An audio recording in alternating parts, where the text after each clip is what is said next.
Ele achou que tinha herdado apenas um carro velho. Mas quando abriu o tanque improvisado, percebeu que tinha acabado de entrar em uma guerra da qual não sabia que fazia parte. Quando Osvaldo, um idoso de 72 anos, decidiu comprar um carro de leilão, sua intenção era simples: reformá-lo aos poucos e ter algo para ocupar o tempo após a aposentadoria. Gostava de motores antigos, do cheiro de oficina, do barulho das ferramentas batendo no metal. O leilão era modesto, realizado em um galpão afastado da cidade, com vários veículos danificados, alguns recuperáveis, outros praticamente sucata. O que chamou a atenção de Osvaldo foi um sedã azul marinho dos anos 90, com pintura desgastada, mas estrutura ainda sólida. Era barato, discreto e perfeito para o passatempo que ele queria. No entanto, algo naquele carro parecia fora do lugar. Ao se aproximar do veículo, notou arranhões recentes na porta traseira e marcas estranhas no assoalho, como se alguém tivesse tentado remover algo preso ali. O vendedor apenas disse que o carro fora apreendido em uma fiscalização e não tinha histórico disponível. Para muitos, isso seria um sinal de alerta. Para Osvaldo, apenas mais um mistério, curioso a ser resolvido no conforto de sua garagem. Ele deu o lance, venceu, pagou e levou o carro para casa, satisfeito. Mas a sensação de que havia algo escondido dentro daquele sedã persistiu durante todo o trajeto de volta, como se o veículo carregasse um segredo preso ao metal. Em sua oficina, Osvaldo começou a examinar cada parte do carro, do motor à lataria, anotando tudo o que deveria consertar. O interior estava mais estranho do que lembrava. Havia parafusos diferentes dos originais segurando o banco traseiro e um leve desnível no tapete, escondido por uma camada de poeira. Quando tentou mover o banco, percebeu que estava preso de forma incomum, como se alguém tivesse colocado um reforço para impedir o acesso ao fundo. O idoso coçou o queixo, intrigado. Aquilo não era trabalho de fábrica, e definitivamente não era algo que um dono comum faria. Movido pela curiosidade, pegou suas ferramentas e começou a trabalhar nos parafusos. Eles estavam firmes demais, e alguns pareciam até soldados. O esforço levou quase meia hora, tempo suficiente para aumentar sua inquietação. Osvaldo respirou fundo e puxou o banco com força, finalmente revelando o que havia por baixo. Uma caixa metálica, presa com tiras grossas. Parecia um cofre, pequeno e pesado, com superfície escurecida pelo tempo. O coração do idoso acelerou. Não era todo dia que alguém encontrava algo assim escondido dentro de um carro comprado em leilão. "Mas o que diabos tem aqui?" murmurou, limpando o suor da testa. Ele tentou puxar a caixa, mas ela não se mexia. Firmemente presa, parecia ter sido instalada com muito cuidado, quase como se fosse parte do carro. Havia um cadeado robusto segurando a tampa, antigo, mas ainda funcional. Osvaldo passou os dedos por cima da fechadura, sentindo um arrepio subir pela coluna. Aquilo não era obra de amador. Alguém tinha escondido aquele cofre por um motivo sério. A curiosidade se misturou ao receio. Abrir aquela caixa poderia trazer respostas ou problemas. Mesmo assim, o idoso já sabia que não conseguiria dormir sem descobrir o que havia ali dentro. Osvaldo passou a noite pensando no cofre. Tentou ignorar, distrair-se assistindo TV, mas sua mente sempre retornava à imagem da caixa metálica escondida sob o banco. Na manhã seguinte, decidiu que precisava abrir. Buscou ferramentas específicas, um maçarico pequeno, alicates, chaves especiais, tudo usado ao longo da vida como mecânico. O cofre resistia bem, indicando boa qualidade. Quem quer que tivesse colocado aquilo ali não queria que fosse encontrado ou aberto. No entanto, após muito esforço, conseguiu romper o cadeado. A tampa finalmente se levantou com um rangido que ecoou pela oficina silenciosa. Dentro do cofre havia envelopes grossos, todos lacrados com fita adesiva. Havia também uma pequena caderneta, velha e desbotada, com anotações apressadas.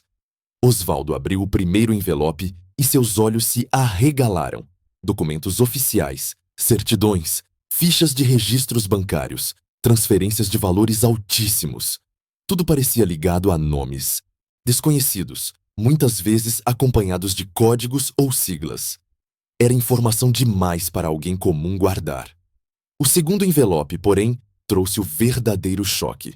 Uma grande quantidade de dinheiro, pacotes de notas altas, claramente escondidas há anos.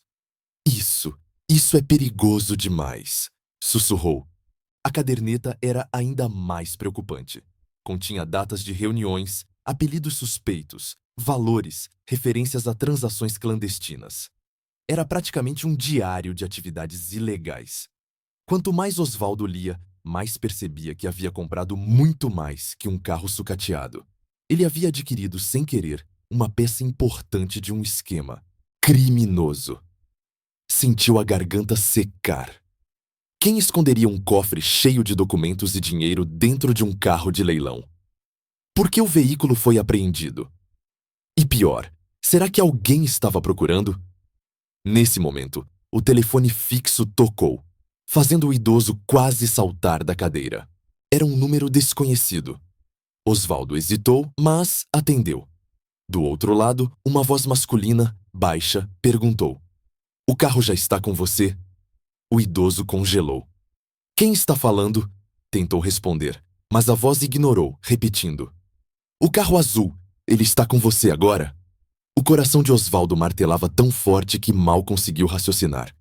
Antes que pudesse responder outra coisa, a ligação caiu. Ele largou o telefone com a mão tremendo. A conclusão era inevitável. Alguém sabia exatamente onde o carro estava e que ele havia sido vendido. E agora, provavelmente, sabiam sobre o cofre também. A partir daquele momento, o idoso entrou em estado de alerta. Fechou portas, trancou janelas e até apagou as luzes para não chamar atenção. Sentia que estava sendo observado. Na calçada, notou um carro preto passando devagar, diminuindo a velocidade diante de sua casa. Osvaldo sempre viveu uma vida pacata, e esse tipo de coisa nunca acontecia no seu bairro. O medo começou a tomar conta. Ele precisava de ajuda e rápido. Pensou em chamar a polícia, mas temia ser acusado por posse de material ilegal. Ao mesmo tempo, não podia lidar sozinho com algo tão grande. Era evidente, aquilo só estava começando. Na manhã seguinte, Osvaldo decidiu procurar alguém de confiança. Helena, uma antiga amiga de seu filho e jornalista investigativa respeitada. Quando mostrou o conteúdo do cofre, Helena ficou boquiaberta. Rapidamente reconheceu alguns nomes dos documentos: empresários influentes e servidores públicos suspeitos de lavagem de dinheiro. A caderneta, segundo ela, parecia um livro-caixa clandestino, algo que poderia derrubar pessoas poderosas. Helena aconselhou Osvaldo a não tocar mais em nada e a guardar tudo com extremo cuidado. Isso não era apenas perigoso, era algo que envolveria a Polícia Federal e riscos reais. Helena sugeriu uma estratégia: digitalizar todo o conteúdo, criar cópias de segurança e só então acionar autoridades confiáveis. Assim, mesmo que algo acontecesse, as informações não desapareceriam. Osvaldo concordou, embora estivesse apavorado. Ela passou horas escaneando papéis, fotografando páginas da caderneta e registrando todo o dinheiro encontrado. Cada imagem era enviada automaticamente para nuvens diferentes, protegidas por senhas. Enquanto trabalhavam, Osvaldo sentia a presença de um peso no ar, como se o cofre, aberto sobre a bancada, estivesse liberando segredos capazes de destruir vidas. Durante a tarde, Helena decidiu voltar à redação para consultar colegas e pensar nos próximos passos. Osvaldo ficou sozinho, tentando manter a calma. Foi então que ouviu um barulho no portão. Caminhou até a janela e viu dois homens parados do lado de fora, vestidos de preto, olhando diretamente para sua casa. O idoso engoliu seco. Eles não pareciam vendedores, muito menos vizinhos. Quando um deles deu um passo à frente, Osvaldo simplesmente apagou as luzes e se escondeu atrás da estante. Alguns minutos depois, os homens foram embora. mas não sem antes tirar fotos da casa e da placa do carro no quintal. Desesperado, Osvaldo ligou para Helena, que atendeu imediatamente. Ao ouvir o que aconteceu, manteve a voz firme, mas preocupada. Disse que já havia confirmado com colegas que aqueles documentos eram parte de uma investigação interrompida anos atrás, possivelmente por interferência interna. Essas pessoas não brincam, alertou. Ela pediu que Osvaldo fosse até sua casa imediatamente, levando o mínimo possível. O idoso reuniu os documentos e guardou tudo numa mochila. O cofre ficou para trás, vazio, mas carregado de significado. Ele respirou fundo e saiu sem olhar para trás. Chegar à casa de Helena demorou mais do que o normal. O idoso dirigia cautelosamente, verificando espelhos a cada poucos segundos. Tinha medo de ser seguido. Quando finalmente chegou, Helena o recebeu com expressão tensa. Ela havia conseguido convencer um promotor federal a ouvir o caso, alguém que confiava profundamente. O encontro seria naquela mesma noite, em uma sala discreta dentro do fórum. Osvaldo nunca havia se envolvido com nada parecido, mas agora entendia que não podia fugir. A verdade precisava vir à tona, e isso custaria coragem, paciência e talvez até sua vida. À noite, Osvaldo e Helena se encontraram com o promotor, um homem sério e experiente. Ao ver os documentos digitalizados, ele arregalou os olhos. Reconheceu imediatamente vários nomes e operações clandestinas que há anos tentava investigar. Tudo fazia sentido agora. O carro apreendido, o cofre escondido, a interrupção das investigações. O promotor garantiu proteção imediata para Osvaldo, afirmando que testemunhas eram prioridade em casos de grande impacto. "O que você trouxe aqui pode derrubar um esquema milionário", disse ele com voz grave. Era claro que estavam diante de algo enorme. Enquanto conversavam, o promotor recebeu uma mensagem urgente. Agentes federais haviam identificado movimentos suspeitos de pessoas ligadas ao esquema na região. Era possível que tivessem descoberto a reunião. O clima ficou tenso. Helena segurou o braço de Osvaldo, tentando mantê-lo calmo.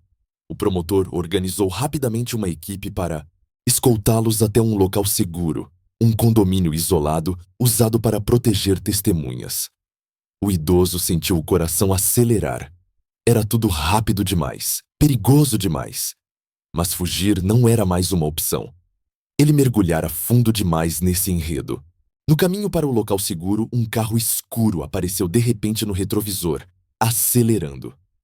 Os agentes perceberam na mesma hora e desviaram para uma estrada secundária.